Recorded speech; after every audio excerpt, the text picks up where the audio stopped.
Zelensky's bid to spark a nuclear scare appears to have failed after Russia said a Ukrainian drone landed near the Zaporizhzhia plant.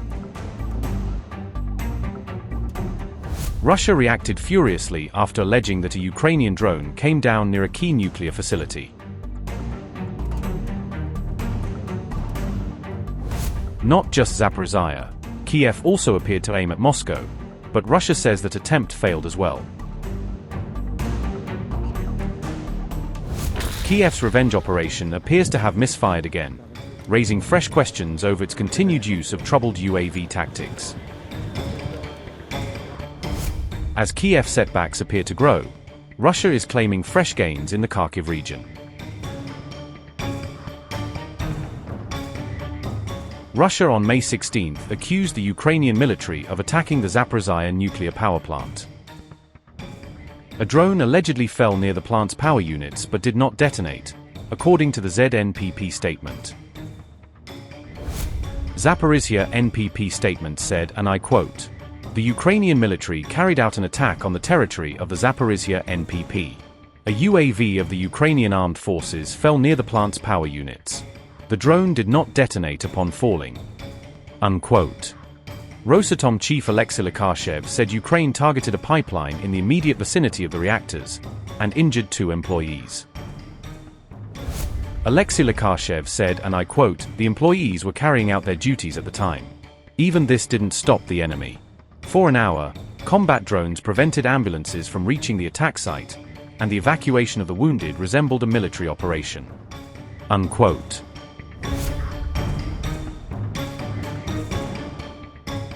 Russia on May 17 also accused Ukraine of targeting Moscow, prompting air defenses to respond.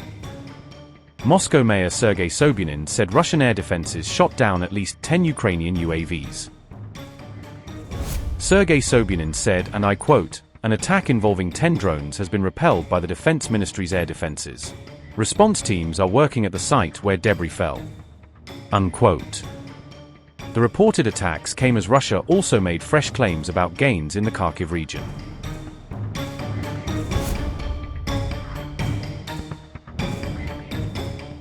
Russia's defense ministry said on May 16 that its forces had captured 2 settlements in the region.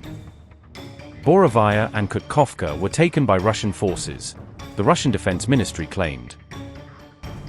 Russian defense ministry said, and I quote, "Units of Battle Group West, as a result of active operations, liberated the settlements of Borovaya and Kutkovka in the Kharkiv region."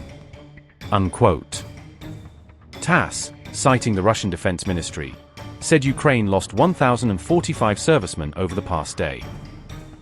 The same Russian statement also claimed its air defenses downed multiple aerial bombs and UAVs.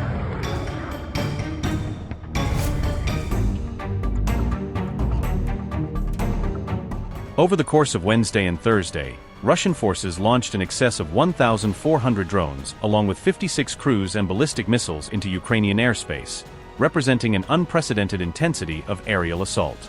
That extraordinary barrage constituted the largest concentrated attack on Ukraine within any 48-hour window since the conflict began, overwhelming air defenses and causing widespread destruction. According to CNN, air raid sirens blared intermittently for roughly 11 hours through Wednesday and into the overnight hours, keeping civilians hunkered down and emergency services stretched to the limit. At least 16 people lost their lives when a strike flattened part of a 9-story residential building in Kyiv, a lethal blow that devastated families and left neighbors searching through rubble. Ukrainian authorities warned that survivors may still be trapped beneath the debris of the collapsed block, and rescue teams continued desperate searches amid unstable wreckage and falling masonry.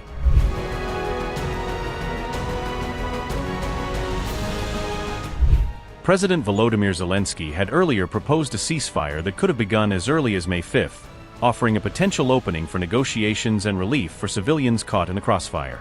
Moscow did not formally respond until May 7, at which point it framed its own ceasefire and peace proposal as a unilateral initiative, complicating prospects for coordinated talks and mutual confidence building.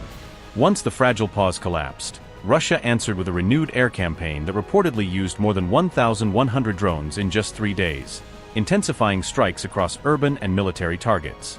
Amid the violence, President Trump warned that the deadly Russian strike on Kyiv risked shattering the already fragile peace efforts, suggesting the attack could derail months of diplomatic maneuvering. Speaking aboard Air Force One, Trump conceded that talks toward a Ukrainian peace remain stuck and unresolved, despite his recent discussions with President Xi and other diplomatic efforts. Immediately following the diplomatic furor, Russian authorities claimed full control of the Luhansk People's Republic as Putin's forces pressed westward along the Kharkiv front, seeking new territorial gains. I would like to congratulate you all on your awards.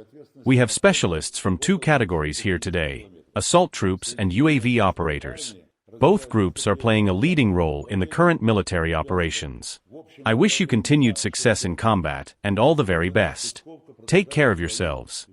The Western Group of Forces is conducting active offensive operations across its sector of responsibility, which spans approximately 350 kilometers. Units of the 6th Army are advancing westwards from Kupiansk, generally towards Shevchenkovo.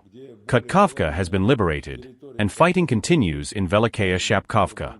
Troops of the group are operating successfully in the Boguslav and Rubtsov directions. A formation of the 1st Tank Army has liberated the settlement of Borovaya. Street fighting continues in Shaykovka, where more than half of the settlement's territory is controlled by our assault units. Having completed the liberation of the Lugansk People's Republic, the 20th Army is advancing westwards across a broad front in the Kharkov region. Fighting is underway to liberate the settlements of Novy Mir, Druzhelyabovka, and Chernishchina. Furthermore, the destruction and encirclement of enemy forces continues in Svetogorsk in the Donetsk People's Republic. Assault units of the 25th Army are continuing street fighting to liberate Krasny Lyman, a major administrative center and railway junction. We control 85% of the city's territory. Operations are underway to destroy Ukrainian armed forces formations within the Holy Mountains National Nature Park. Today, as part of our work, we will examine in greater detail the results of combat operations carried out by the formations and military units of the Western Group of Forces, and we will also clarify the plan for further action. Let us begin. Meanwhile, Ukrainian officials vowed swift retaliation after the Russian strike reduced a residential block in Kyiv to ruins, promising to target military assets responsible for the deadly assault. President Zelensky additionally warned that Russia might attempt to strike NATO territory through Belarusian soil following military movements near Ukraine's border with Belarus, raising fears of a dangerous escalation beyond Ukraine's borders.